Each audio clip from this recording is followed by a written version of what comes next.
ballpark.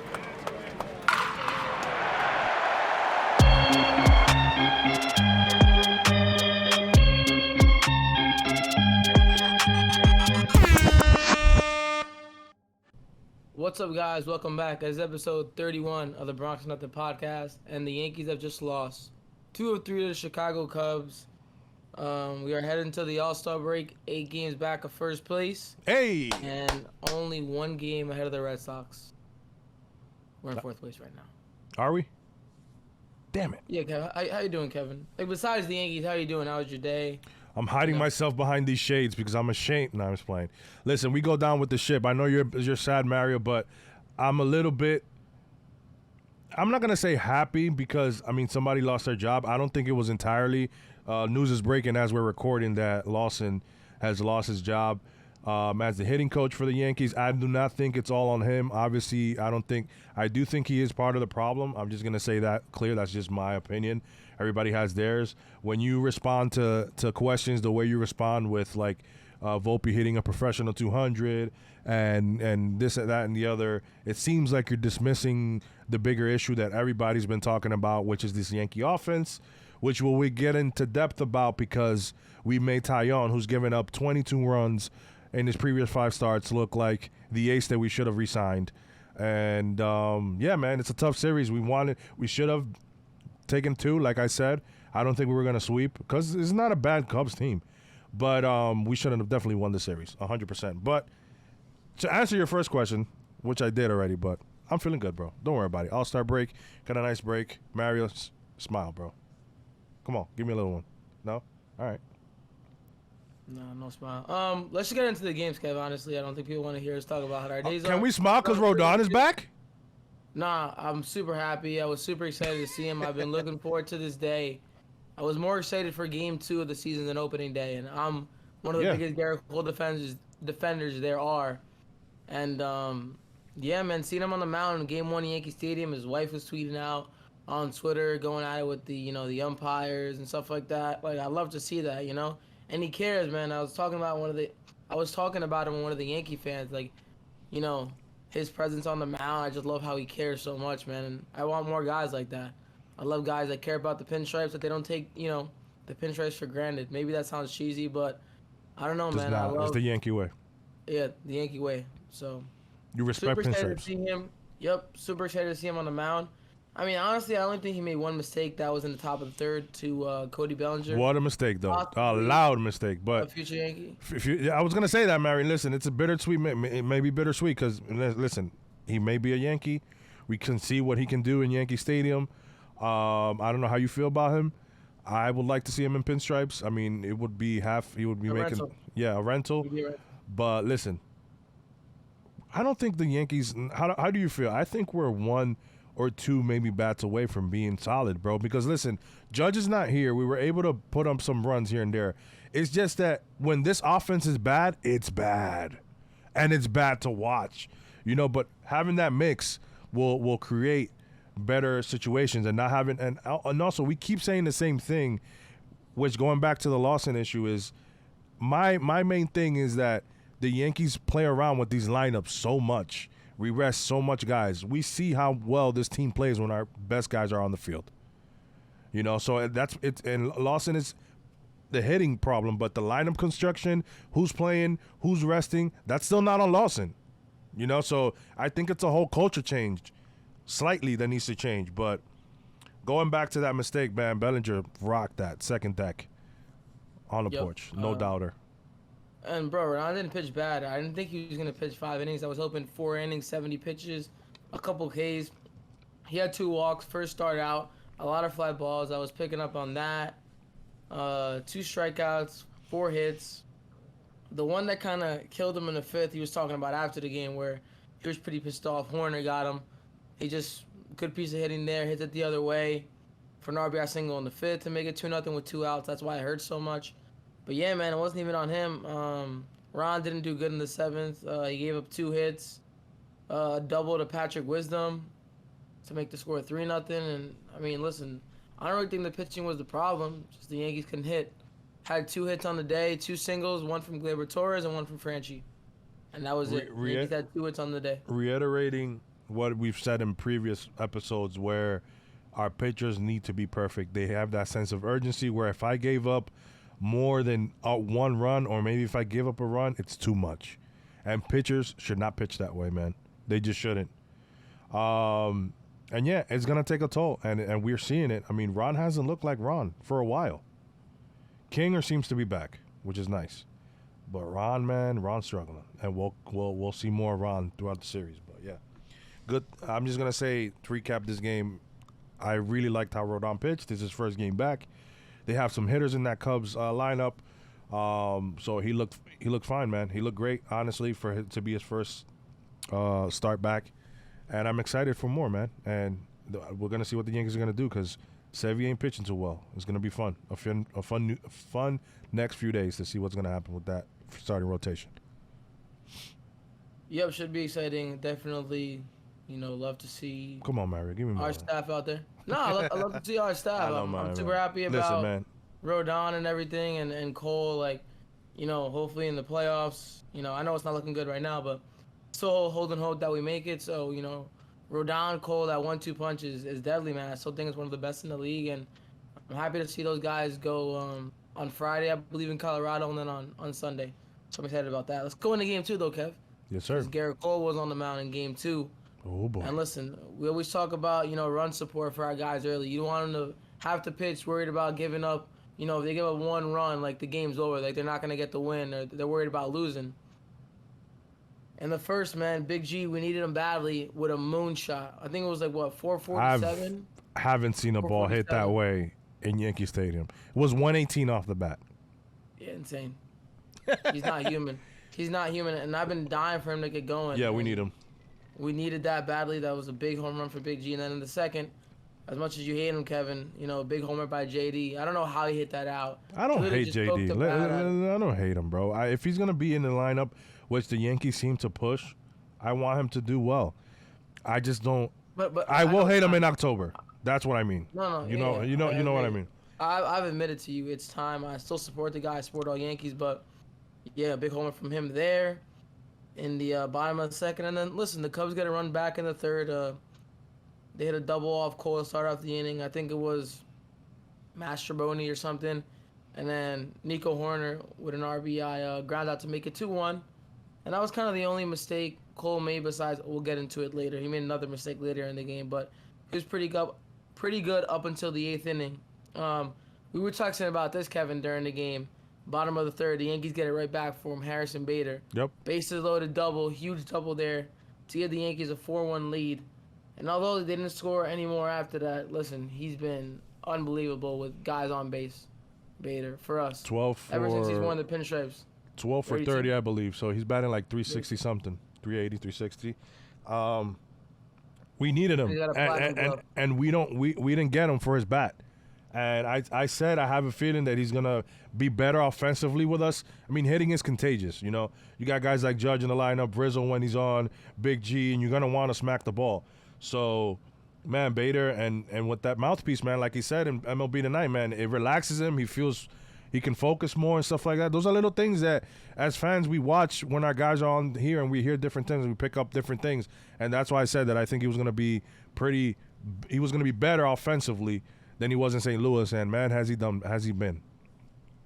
Yeah, man, he's electric. Let's go to the bottom of the fifth. Big G again. A questionable homer. I wish it was a triple, honestly. I know, right? Big G with a triple? But we'll take it. Judge was even laughing with him in the dugout after. But it was a homer. Hit off the foul pole. Yep. 6-1, I was like, listen, we could just relax. And they bring Cole out for the 8th. And I wasn't sure he was going to come back out for the 8th. I believe he had 98 pitches. Yeah. Something like that. Around 90-something. And I got surprised when we let him out again, too. Which, yeah, I was surprised. It seems it seems to be a big topic on Twitter about we can never have a feel of how Boone is with starters. We feel he's stealing outs, and with some guys feel that he has a quick hook. But listen, I'm gonna say this again. I think Cole deserves to get those extra guys, especially when he's on. Man, Cole's our ace, and we want him out there, man. I mean, Cole, 70% Cole, 75% Cole is better than 90, 80%, 60% of our bullpen. Let's be honest. There's only 3 guys that you might say I want them with a clean inning over 70% Cole. You know, you can name them. But yeah, man, I'm glad to see that. Yeah, he's our ace. He earns it. No doubt about it, man. He's huge for us, and there's a tweet going around that he's underappreciated. I truly think so. Like, I was talking to my buddy. 100%. He's a Met fan. He's like, dude, as much as, you know, we like to give Cole, you know, a lot of hate, man. Like, he takes the ball every day. We wish Scherzer would do that. We wish Verlander. Like, we pay these guys. We just want our ace to go out there, and, like, it's always quality, too. It's always, like, quality only start. 1 or 2. I think he's had runs. 1. Well, 2 if you Tampa Bay, and I think one day he gave up 7, was it? Was it? He was winning 6-1. Baseball, I think we're winning 6-1 in the Tampa game.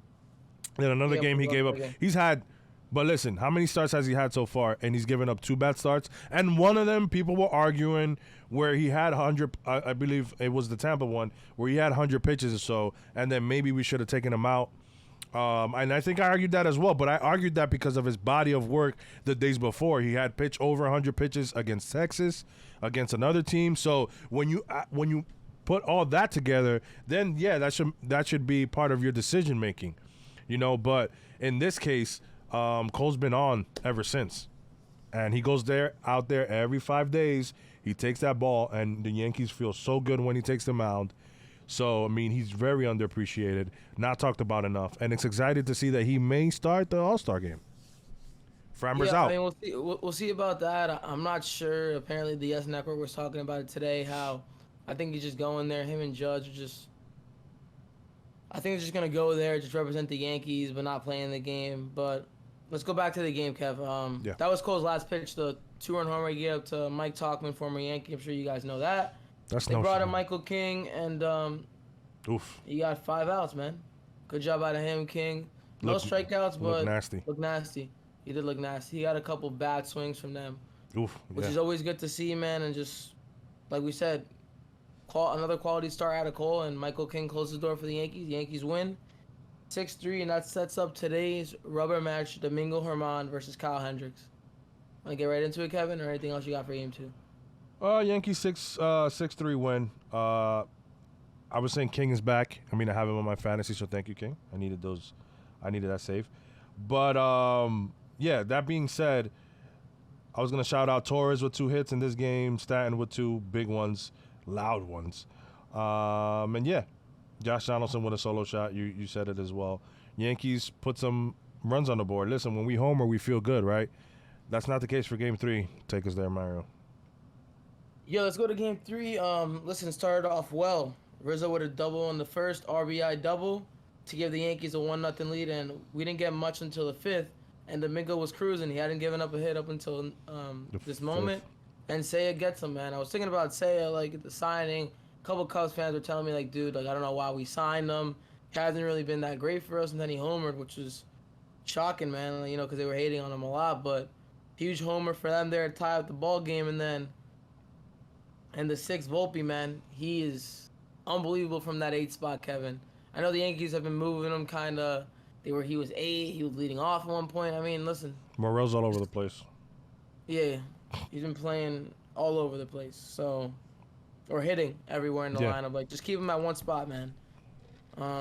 Yeah, keep him there. But huge 2-run shot from him in the bottom of the 6th to give the Yankees a 3-run lead, and then back-to-back, belly-to-belly.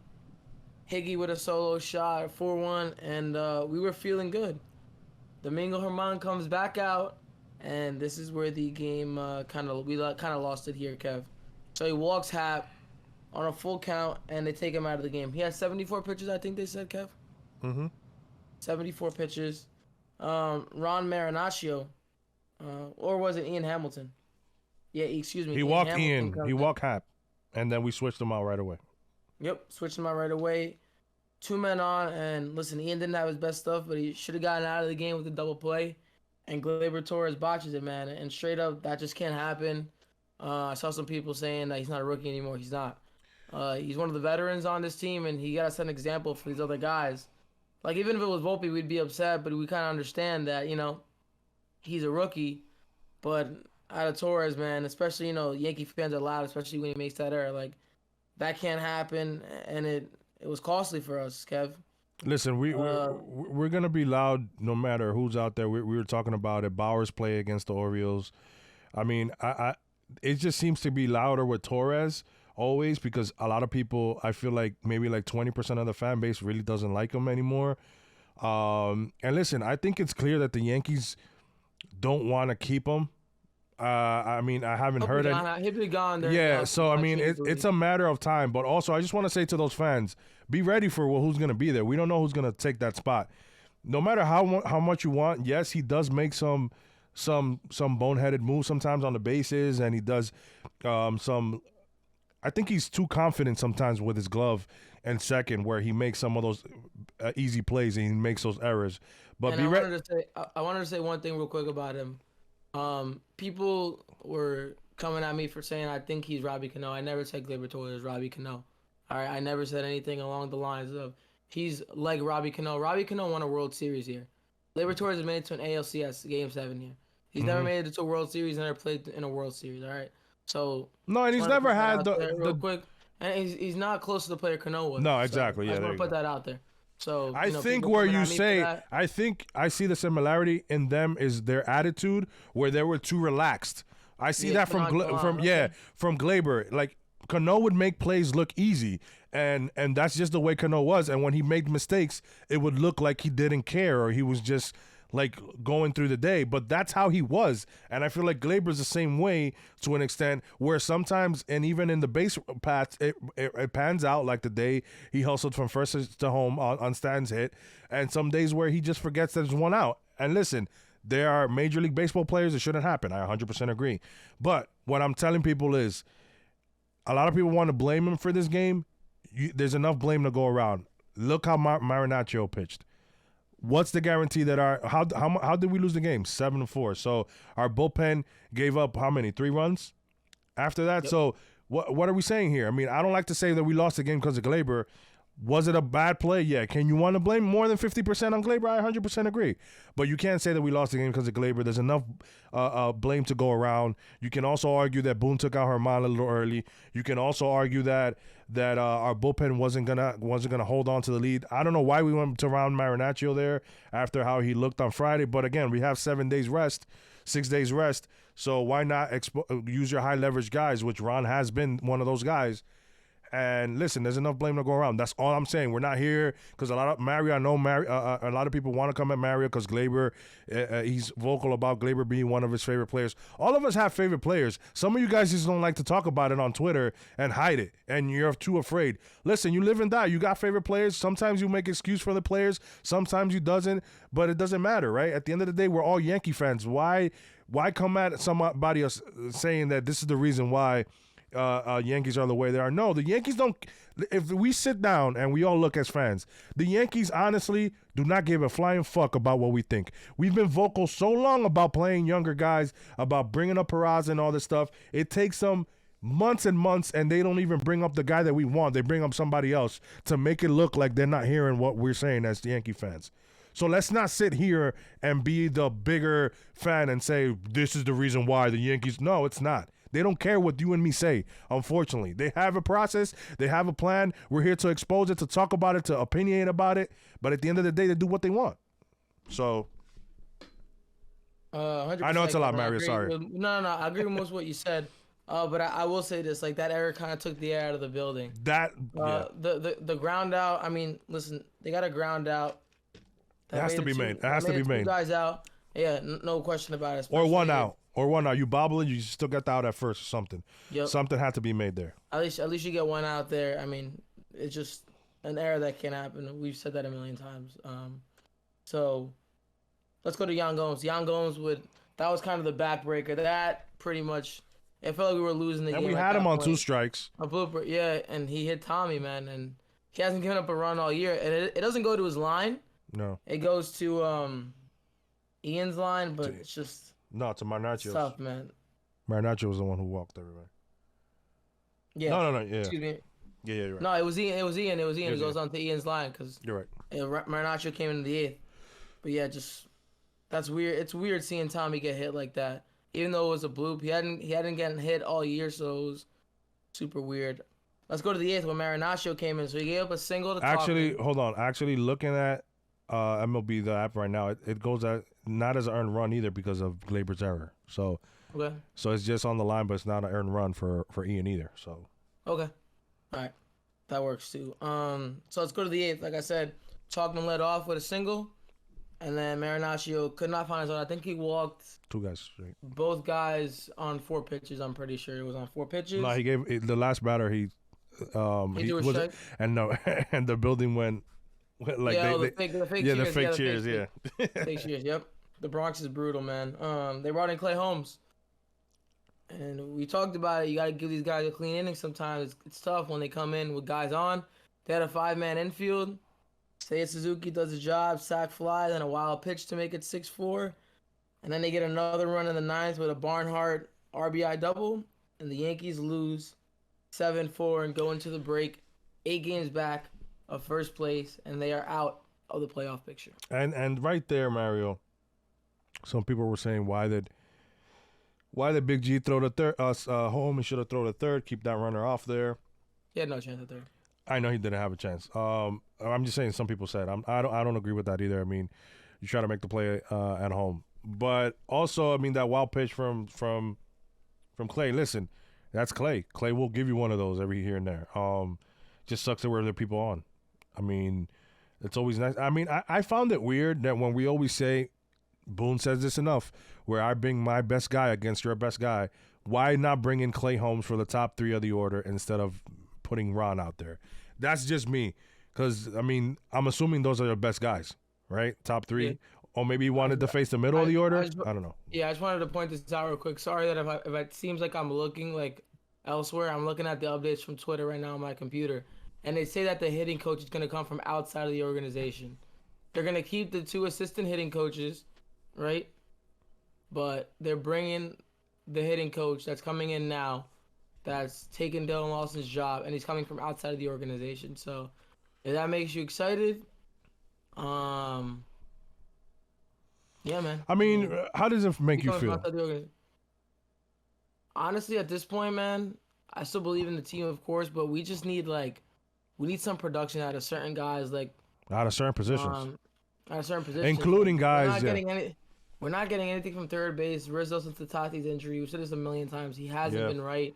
Big G's starting to get hot. Love to see it, man. You know, get hot, man. Like the McKinney's magic, I think it's gone.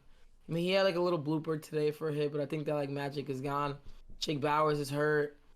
Bader with a couple clutch hitting, but you're not really getting much out of the catcher position, third base, left field, first base right now, and you need that. That's 5 spots in the order where it's hurting us. And this is where I feel that I would have preferred maybe having Peraza up here instead of. I mean, I know that Waldo gives you the flexibility of playing him anywhere. That's why he was playing the 5-man infield there, and it's great. But if you bring up Peraza and you try him at second and you try him at third and you see how his hitting is, now you can say, okay, now I can move Glaber because Peraza is showing some promise. Or you can be because DJ can play second, right? So you can play him at third and play around with DJ, JD, and Peraza with third base and second. But now you don't have that, right? How about if the Yankees do trade Glaber now? Just assume, Mario. We do trade him, and then Peraza comes up here, and he struggles. We don't need another young kid struggling. And I'm not saying don't play the kids. I'm just saying by the Yankees not trying that out when they actually can now, right, because it's early, they don't. So now you're going to be forced to do it after the trade, and then we don't know what is going to come out from the kid. Another point is also Florio. Why we have him down there so long if the kid is producing, and so there's a lot of questions. They got to do something with Florio. Straight up Peraza and Florio. Maybe, we'll see if they will trade him. Are you going to trade him or is it part of the plan? We'll see. Kevin, anything else you got to say before we head off, and we don't have another series recap to do until next Sunday because the All-Star break is here. Home Run Derby tomorrow night, and we also got the All-Star game coming up on Tuesday, excuse me. Are you excited about any of that or not really? We'll talk about that. I always like watching the All-Star game. It's nice to see those guys there. Judge said he still may go, and just because Judge says that he likes to pick All-Stars mind, like other guys, to see what they're thinking about, what their approaches is, maybe what they changed. And that's smart. That's nice to hear from our captain that he's Are you willing. excited?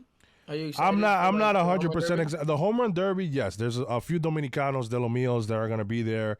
Eli, Who you got winning? Who you got winning? Luis Robert versus Adley, Luis Garcia versus Randy, and Pete Alonso versus Julio Rodriguez. I think I'm forgetting two bro. more. Why is Pete there again, bro? Pete takes his shit too seriously, bro. I'm sorry, man, fans. That guy he wants to be there every year.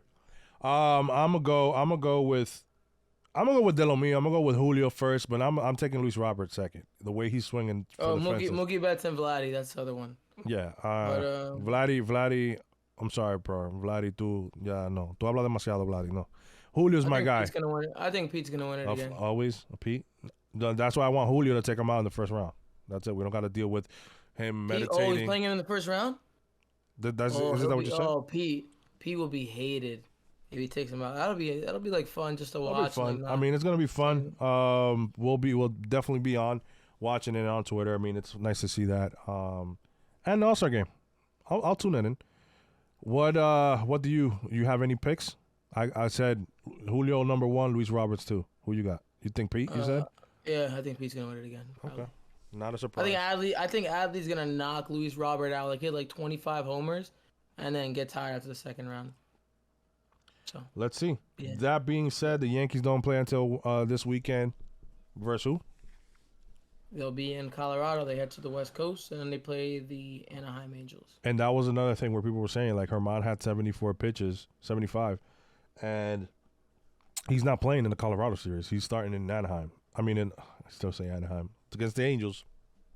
Is it Anaheim? So that's So that's 7 days, right? Why not give him the extra guy? But, yeah, Herman's not pitching against Colorado, so. And that would have give you an option. Let's say Herman luckily gets out of that inning or gives you 2 outs, or gets into a double play ball there. That gives you the option where now you can use your guys that are on, right, for 7, 8, and 9, which would have probably been Kane Lee, and Clay for a few. So, yeah, man. Listen, I'm just saying, the Yankees were able to keep their head over water, let's say, for a while, and this team does look bad for a while. And there's nights that they look great, and there's nights that they look bad. But just the way the whole team is, with their on-base percentage and their batting average is at an all-time low, we shouldn't be mentioned with the likes of Oakland and Kansas City. And that's the way it is. This is the New York Yankees, right? So Lawson's gone. Let's see who they're going to replace him with. But I don't think he was the issue anyway. I just didn't like his attitude and his approach. I mean, somebody has to, like we talk about accountability. The Yankees look like they wanted to put forth that by firing Lawson. But I'm telling you now, he's not the only issue. We need our guys producing. We need production from third base, like you said. We talk about it in us. It's exciting to see the trade deadline. We'll do a small episode on that probably during this week, and we'll drop it. We'll let you guys know. But, yeah, man, let us know in the comments what you guys think. Who do you like for coming to the Yankees, right? We'll talk about it in the next episode. Is there anybody that you think we definitely should get, who we shouldn't? And, yeah, man, let us know. Yep. Let us know. I'm sorry, this episode ran a little long, right, Kev? No, it's 28. Oh, all right, that's good. We did it pretty quick then, actually. I thought it was way longer than that. No. But nah, thank you guys for watching, listening, supporting us. We truly appreciate it. Sorry the mood's kind of down. Just tough loss at the stadium, but listen, hopefully new life in the second half. Hoping for a new team and hoping for some good news on Judge, man, sometime soon. I'm just gonna say this. I'm glad we're doing this because you can see your face and how sad you were. Whenever you went 28, I'm gonna play this to you, and I'm gonna tell you, this is why 28 will be much sweeter whenever we get it. Because listen, there's ups and downs, but this squad right here, we go down with the ship. We will always be vocal. We'll always be here no matter what. We don't leave Twitter and take pauses and stuff like that. We'll just be there and we'll take it, man. But this is the Yankees. I want to thank everybody for the first half. Mario, what do you think from 1 to 10 the Yankees in the first half? Do you want to give a number? 10 being the best. 5. I'm gonna say 6. I'm gonna give the extra points to our arms and our pitchers and our bullpen, which have been great. Honestly, it should be 5 points for them and 1 point for the offense. But yeah, man. like I said, thank you everybody for listening. Thank you for tuning in. Subscribe if you haven't. We'll have more fun stuff going on. We are planning on going to Baltimore and stuff. More stadium vlogs. What is that? Popcorn? Yeah, Yankee Stadium popcorn. I took it and now it's like cold, so I'm not gonna eat it. But that's what it is. Thank you guys. All right, guys. Appreciate you guys. We'll see you after the All-Star break. Thank you.